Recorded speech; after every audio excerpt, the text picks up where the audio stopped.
Halo semuanya, kami dari kelompok 1 akan menjelaskan presentasi untuk mata kuliah Business Intelligence and Analytics yang berjudul Predictive Analytics for Innovation Value Estimation, sebuah studi kasus di platform IdeaBox milik PT XYZ. PT XYZ setiap tahunnya menerima ribuan ide inovasi dari karyawan melalui platform IdeaBox. Namun proses evaluasinya masih manual, yang membuat hasil penilaian menjadi subjektif dan memakan waktu. Akibatnya banyak ide potensial justru terlewat.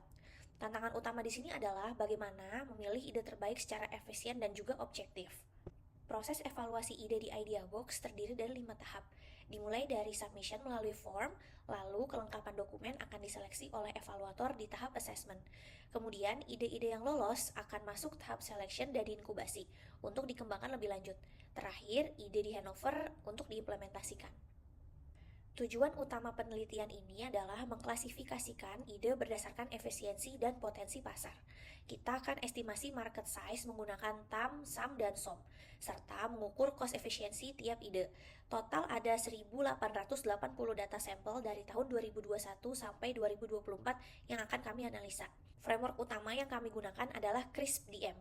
Kami mengevaluasi 5 algoritma utama: Decision Tree, Naive Bayes, Random Forest, Neural Network, dan SVM. Metodologi penelitian kami mengikuti alur CRISP-DM. Data mentah dianalisis mulai dari pemahaman bisnis hingga deployment. Kami memisahkan data ke dalam sampel, training, dan juga testing. Dari sisi bisnis, proyek ini bertujuan untuk 3 hal. Pertama, memprioritaskan ide bernilai tinggi dengan pendekatan market potential dan cost efficiency. Kedua, mengoptimalkan alokasi sumber daya karena waktu dan anggaran terbatas.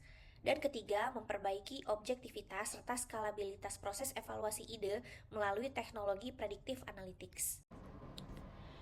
Kami menganalisis 1.880 ide inovasi dari periode 2021 hingga 2024 dengan fitur nama inovasi, deskripsi, customer, early adopter, dan market value seperti TAM, SAM, dan SOM.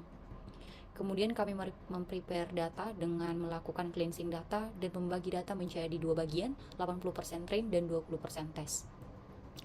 Kemudian kami mencari rasio SOM terhadap TAM-nya, mencari presentasi dari kuantitas SOM terhadap TAM, kemudian mencari rasio harga satuannya berapa. Kemudian kami menemukan bobot dengan 40% untuk rasio SOM terhadap TAM, 30% untuk persentase penurunan kuantitas, 20% untuk si rasio harga satuan, dan 10% untuk ROI. Kami menggunakan 5 algoritma untuk processing atau modeling ini. Yang pertama, decision tree.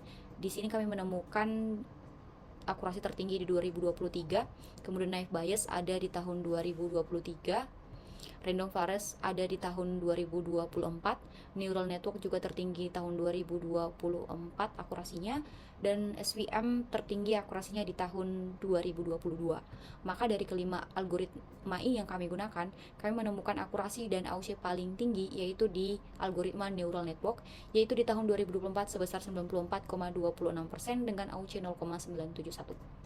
Selanjutnya kita masuk ke bagian evaluasi hasil model berdasarkan akurasi rata-rata setiap tahun. Dari tabel terlihat bahwa neural network konsisten jadi yang terbaik.